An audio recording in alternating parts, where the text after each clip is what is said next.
حسین اتفاقات نے پاکستان کے سیاستدانوں کو، طاقتور سیاستدانوں کو، جن کے اس وقت تاریں راولپنڈی سے لے کے نیو یارک اور واشنگٹن تک اچھی جڑی ہوئی ہیں، ان کو اپنے گھیرے میں لے لیا ہے۔ پہلے نواز شریف صاحب امریکہ اور یورپ کے دوروں پر جانے کے پلان بنا رہے ہیں۔ امریکہ تو پہنچے ہوئے ہیں اور یورپ بھی بس پہنچے کہ پہنچے، وہ بھی اپنی صاحبزادی سمیت غالباً ان کے انٹرویوز کروانے جا رہے ہیں۔ بہرحال جو بھی کرنے جا رہے ہیں، اللہ انہیں خوش رکھے۔ اور اب زرداری صاحب کا پاؤں بھی کہاں فریکچر ہوا ہے، جا کر دبئی، اور اب شاید وہ جو 2 دن بعد انہوں نے واپس آنا تھا وہ کئی دن بعد آئیں گے۔ اور بلاول بھٹو صاحب تو پہلے ہی وزیر خارجہ بن کر پوری دنیا میں اپنا ایک امیج بلڈ کر ہی چکے ہیں۔ اب عزیر بلوچ صاحب دھڑا دھڑ کیسوں سے بری ہوتے چلے جا رہے ہیں، ہوتے چلے جا رہے ہیں۔ اب آپ یہ نہ سمجھیں کہ عزیر بلوچ صاحب کیسوں سے بری ہو رہے ہیں، غضب خدا کا پولیس اہلکاروں کے قتل کے کیسوں میں بھی بری ہو رہے ہیں، دنیا کے ہر قسم کے کیس میں وہ بری ہوتے چلے جا رہے ہیں۔ اور اب یہ نہ سمجھیں کہ آصف زرداری صاحب کے قریبی لوگ جب بری ہوں گے تو صرف وہی بری ہوں گے، آپ یہ بھی سمجھیں کہ بلاول بھٹو صاحب کی لائنیں سیدھی ہو رہی ہیں۔ جو کیس ان کے لیے مستقبل میں کبھی خطرہ بن سکتا تھا، وہ بہت تیزی سے ختم ہوتا جا رہا ہے۔ ویسے آپ یہ بھی کہہ سکتے ہیں کہ پی ٹی آئی کے کیسز بھی ختم ہو رہے ہیں، لیکن بہرحال پی ٹی آئی بیچاری کی تو کیس ختم بھی ہو جائیں تو بھی آہو، کم از کم فی الحال۔ البتہ بلاول بھٹو صاحب کے قریبی لوگوں کے، آصف زرداری صاحب کے قریبی لوگوں کے، پاکستان پیپلز پارٹی سے تعلق رکھنے والوں کے قریبی لوگوں کے، اور پیپلز پارٹی کے اپنے قائدین کے کیسز اگر تیزی سے ختم ہوں تو پھر شہباز حکومت کے لیے واقعی خطرے کی گھنٹی ہے کہ ان گھر کو آگ لگ سکتی ہے گھر کے چراغ سے۔ اور یہ کوئی اچنبھے کی بات نہیں ہے، جس حد تک غیر مقبول شہباز حکومت اس وقت ہے، اور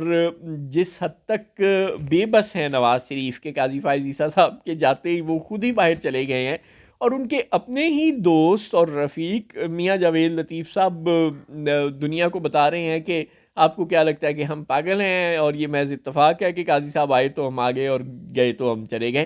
تو ہم پاگل نہیں ہیں۔ ٹھیک ہے آپ پاگل نہیں ہوں گے، لیکن اس سے صاف ظاہر ہوتا ہے کہ نواز شریف صاحب اس حکومت کو مریم بی بی اور شہباز صاحب کی وجہ سے مجبوراً اون کر رہے ہیں، لیکن فیکچولی شاید وہ اس کو تقریباً ڈس اون ہی کیے بیٹھے ہیں، اور دل برداشتہ بھی ہیں کیونکہ ان کو خود سسٹم میں کوئی سپیس نہیں مل رہی۔ اور جب نواز شریف نہیں ہوتے نون لیگ کی کسی حکومت کے پیچھے، تو اس کا مطلب ہے کہ اس کے پاس بیانیہ نہیں ہوتا۔ آپ مریم بی بی کو جتنا بھی کہیں کہ ان کے پاس کرزما ہے اور وہ کراؤڈ پولر ہیں، جو بھی وہ کر لیں، لیکن ظاہر ہے وہ نواز شریف کا مقابلہ نہیں کر سکتی۔ نواز شریف کی جو پوزیشن تھی پاپولیرٹی کی جی ٹی روڈ مارچوں کے زمانے میں، جی ٹی روڈ ریلیوں کے زمانے میں، وہ اب نہیں رہی۔ وہ پاکستان آئے، انہوں نے پبلک کو سامنا کرنے کی کوشش کی، لیکن پبلک نہ نکلی۔ وہ الیکشن کیمپین بھی دل برداشتہ ہو کر نہ چلائی، انہوں نے گھر بیٹھے رہے، اور اب وہ چند مہینے بعد یہ محلاتی سازشیں کر کے، جوڑ توڑ کر کے، 26ویں آئینی ترمیم کروا کے واپس چلے گئے ہیں انگلینڈ۔ اب ٹھیک ہے وہ 2 4 6 مہینوں بعد بھلے واپس بھی آ جائیں، لیکن جو تاریں سیدھی کرنے کی کوشش تھی وہ نہیں کامیاب ہو پا رہی نون لیگ کی، اور نون لیگ کوئی بیانیہ نہیں بنا پا رہی۔ ظاہر ہے جب آپ اسٹیبلشمنٹ سے دوستی کرتے ہیں، اسٹیبلشمنٹ نواز ججوں سے دوستی کرتے ہیں، اسٹیبلشمنٹ نواز حلقوں کے بغیر آپ ایک سانس بھی نہیں لے سکتے۔ نواز شریف جتنی دیر یہاں ہوئے رہے، یہاں پہ گندی سیاست اپنے عروج پر رہی، اپوزیشن کے MNAs MPAs کو اغوا کیا جاتا رہا، ان سے زبردستی ووٹ لیے جاتے رہے، تو جو ووٹ کو بے عزت کرو کا بیانیہ اب نون لیگ کا بیانیہ بن گیا ہے، جس کے نتیجے میں ایک انتہائی پرو اسٹیبلشمنٹ جماعت بن کر نون لیگ ابھری ہے، اور ظاہر ہے یہ بات نواز شریف اور نون لیگ کی ساکھ کو بری طرح متاثر کر رہی ہے، اور نون لیگ کی پبلک میں جو ایک سٹینڈنگ تھی وہ تقریباً ختم ہوتی جا رہی ہے، اور اب اسٹیبلشمنٹ مجبور ہو رہی ہے کہ وہ کسی اور ابھرتی ہوئی نوجوان قیادت کو موقع دے،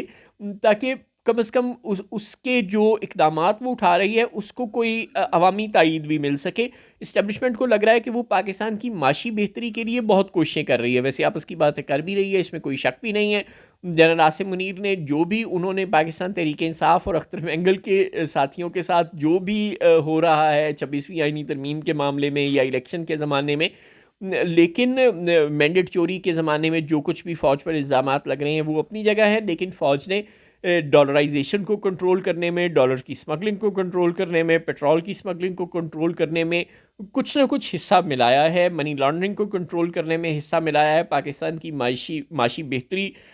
لانے میں فوج کا کردار ہے. وزیر خزانہ نہیں بننے دیا اسحاق ڈار کو, یہی فوج کا بہت بڑا احسان ہے ہم پر. اس کا کا پورا کریڈٹ عاصم منیر صاحب کو جاتا ہے کہ محمد اورنگزیب صاحب وزیر خزانہ بن گئے, اور کوئی تھوڑی بہت معاشی بہتری پاکستان کی آئی ہے, آئی ایم ایف سے ڈیل ہو گئی ہے, تو یہ سارے کریڈٹ تو بالکل فوج کے ہیں. لیکن ان کریڈٹس کے باوجود فوج کو عوامی پذیرائی نہیں مل پا رہی. وجہ فوج کا چہرہ اس وقت نون لیگ کی حکومت ہے, اور نون لیگ کی حکومت کا بیانیہ ووٹ کو بے عزت کرو ہے, اور اس بیانیے کے ساتھ عوام کبھی بھی کسی سیاسی جماعت کو سپورٹ نہیں کیا کرتے. لہٰذا اب نون لیگ کے اس عوامی چہرے سے دل برداشتہ ہو کر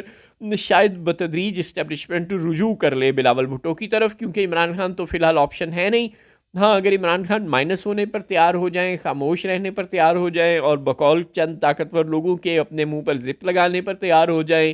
تو پھر شاید عمران خان کی جماعت میں سے کسی شخص کو بی ٹیم کے طور پر کنسیڈر کیا جائے. لیکن اس وقت تک اس کے کوئی امکانات نظر نہیں آ رہے, اور علی امین گنڈاپور صاحب کے کانفیڈنس کے باوجود نظر نہیں آ رہے. ہاں, بلاول بھٹو ایک کمزور حریف ضرور ہیں, طاقتور حریف ضرور ہیں شہباز شریف صاحب کے, اور عزیر بلوچ پر کیسز ختم ہونا اور چند دیگر پارٹی کے متعلق لوگوں سے کیسز ختم ہونے سے کی رفتار سے یہی لگ رہا ہے کہ کسی بھی وقت اسٹیبلشمنٹ کو شہباز شریف کی جگہ کوئی نیا گھوڑا میدان میں لانا پڑ سکتا ہے.